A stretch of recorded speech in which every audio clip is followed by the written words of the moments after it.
श्रोता बन के मेरी मां पार्वती जिस घाट पर विराजमान है,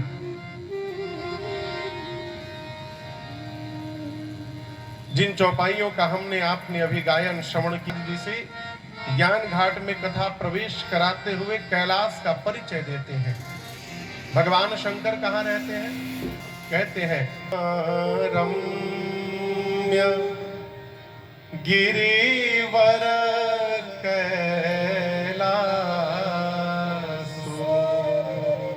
कैलाश का परिचय क्या है? ये परम रम्य है।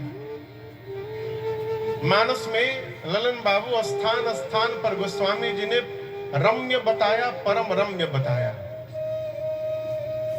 एक परम रम्य श्री जनक जी महाराज की वाटिका को बताया, परम रम्य आराम यह जो राम ही सुख दे। और आज कहते हैं कैलाश पर्वत कैसा है? परम रम्य है। जिस स्थान पर पहुंचने के बाद स्वतः मन निर्मल हो जाए वो स्थान परम रम्य है। जिस स्थान पर जाने के बाद चित्त स्वतः भगवत उन्मुख हो जाए वो स्थान परम रम्य है। जिस स्थान पर जाने के बाद क्षण मात्र के लिए भी भगवत चिंतन का विस्मरण न हो वो स्थान परम रम्य है। परम रम्य। श्री याज्ञवल्क्य ऋषि भरद्वाज जी से कहते हैं, ऋषिवर कैलाश परम रम्य है। और परम रम्य क्यों है?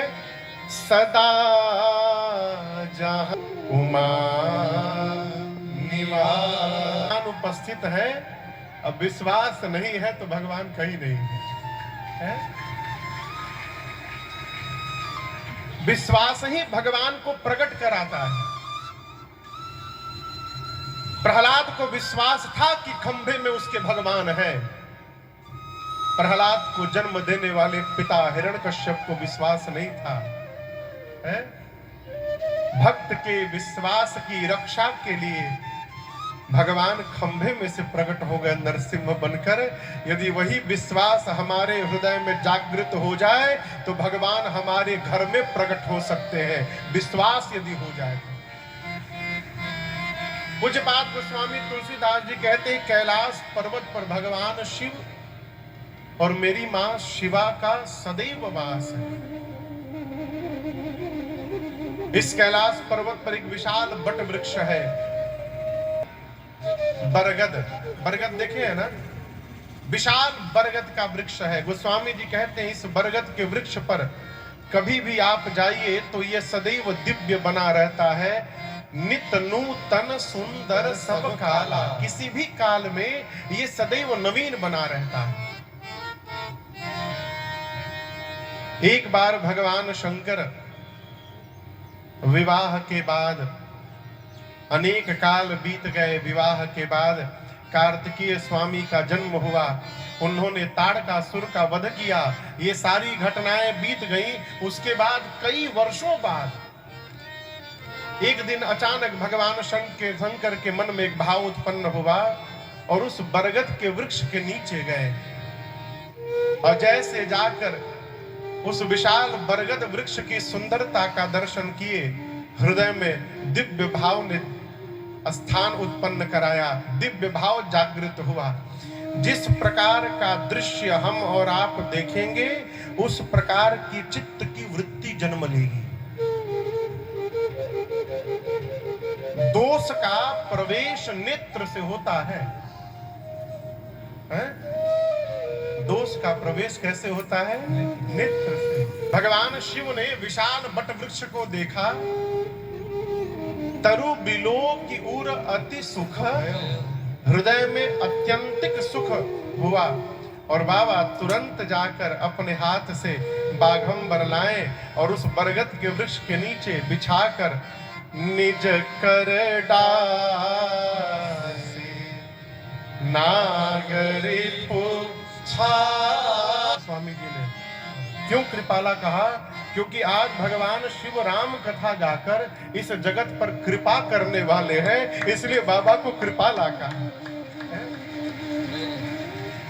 बाबा अपने हाथ से बाघंबर बिछाए, सहज होकर बाबा बैठ गए। यहाँ एक निवेदन करूं, जीवन में जितना प्रयास हो सके सहज रहने का प्रयास करिए।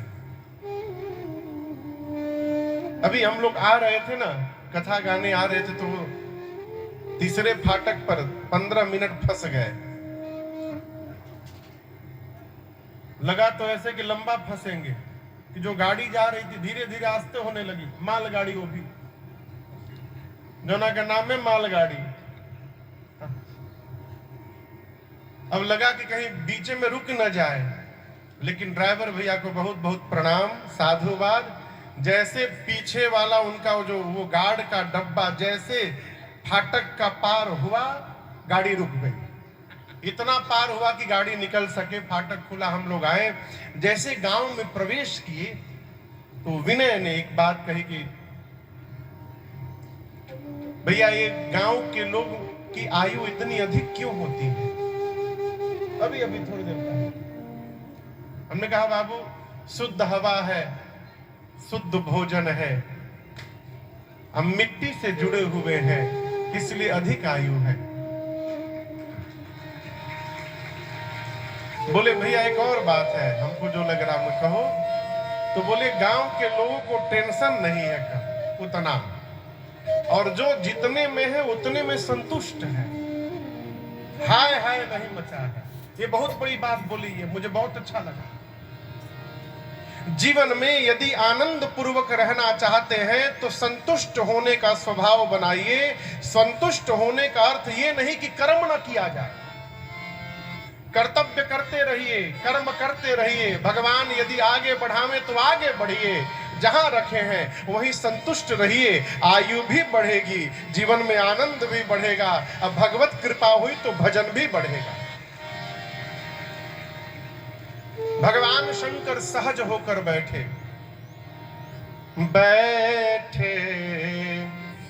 सहज ही कृपा। भगवान शंभु कृपा करने के लिए जीव पर सहज होकर बैठे।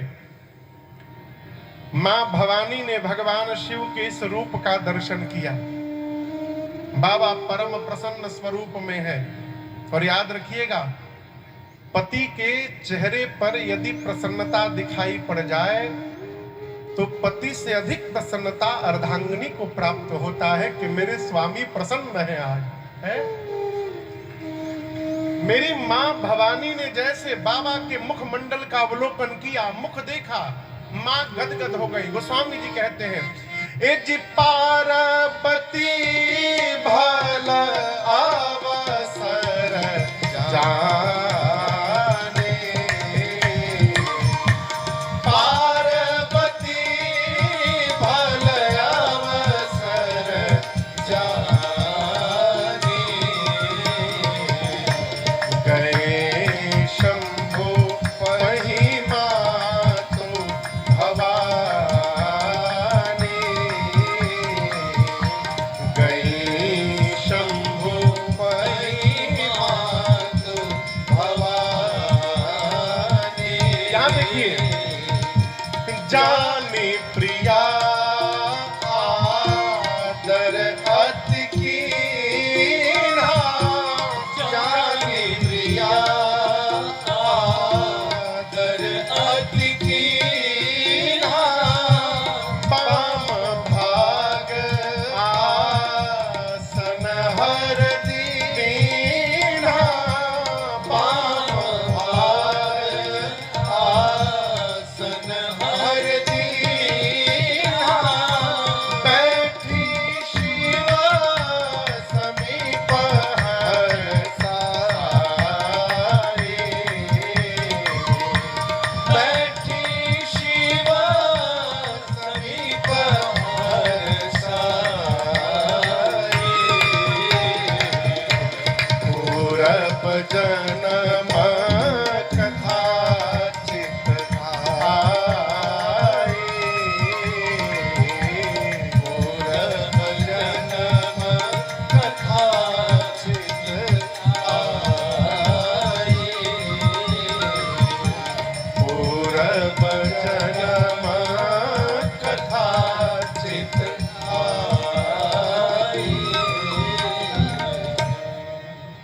मेरी माँ ने भल अवसर जाना। भल बुझाता, भल मने, हाँ, भल भोजपुरी शब्द है, वो अपने बिहार के बोली है। भल मने बढ़िया, भल मने सुंदर, भल मने अच्छा। मेरी माँ ने भल अवसर जाना, सुंदर श्रेष्ठ अवसर जाना, दौड़कर बाबा के पास गई।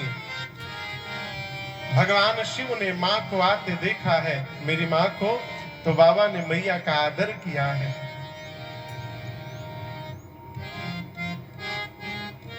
जानी प्रिया आदर अति कीना, परिणाम बाम भाग आसन हर दीना। आप किसी के भी घर जाएं, सामने वाला आपको प्रेम कर रहा है, कितना कर रहा है, कैसे कर रहा है कि नहीं कर रहा है, इसका पता कैसे चलेगा? कैसे पता चलेगा? सामने वाला आपको कहां बिठा रहा है। किसी के भी घर गए, वो आपको जिस भाव से देखता है, उसी भाव का स्थान प्रदान करता है।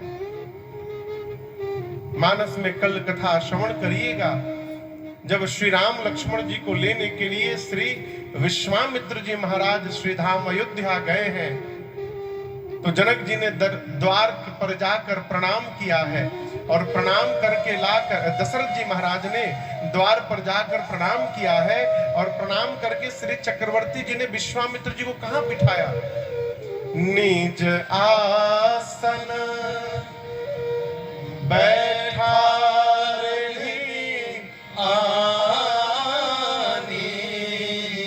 चरण में बैठ गए। ये क्या है? आदर है। कौन किस भाव से देख रहा है, उसी भाव का स्थान प्रदान करता है। मेरी माँ जब गई बाबा के पास, तो बाबा ने आदर नहीं किया, अति आदर किया। और ये कैसे प्रमाणित होता है कि शंकर जी ने माँ का अति आदर किया? आगे की अर्धाली कहती है, बाम भाग आसन हर दीना। मेरे बाबा ने मेरी मैया को अपने बामांग में बिठा लिया, बाम भाग में। यहाँ दर्शन करिए, यश्यांके च विभाति भूधर सुता देवा पगा मस्तके, भाले बाल विधुर गले च गरलम यस्यो रसी व्याल। कहीं कहीं बामांके च विभाति भूधर सुता है। मैया को बाबा ने बामांग में बिठाया। यही पार्वती जी जब पिछले जन्म में सती मैया थी, शंकर 87,000 वर्ष बाद का समय चल रहा है। यहाँ कब इलेक्शन है? अच्छा, हो गया। अरे आप लोग तो निश्चिंत हो गए हो। जय जय। प्रथम चरण में ही जय जय।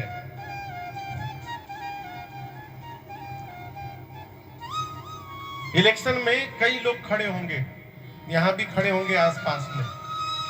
मान लीजिए कोई इलेक्शन जीत जाए, अगला इलेक्शन हार जाए, उसके बाद फिर जब इलेक्शन आवे उसमें जीत जाए, तो पहली बार जीतने पर जो प्रसन्नता नहीं होती है, वो एक बार हारने के बाद दोबारा जीतने पर होती है। क्यों? खोया हुआ स्थान वापस प्राप्त हुआ। कोई नहीं जीतता है। जय जय जय जय। भैया बोल रहे हैं महाराज एक ही बार जीता थे बस।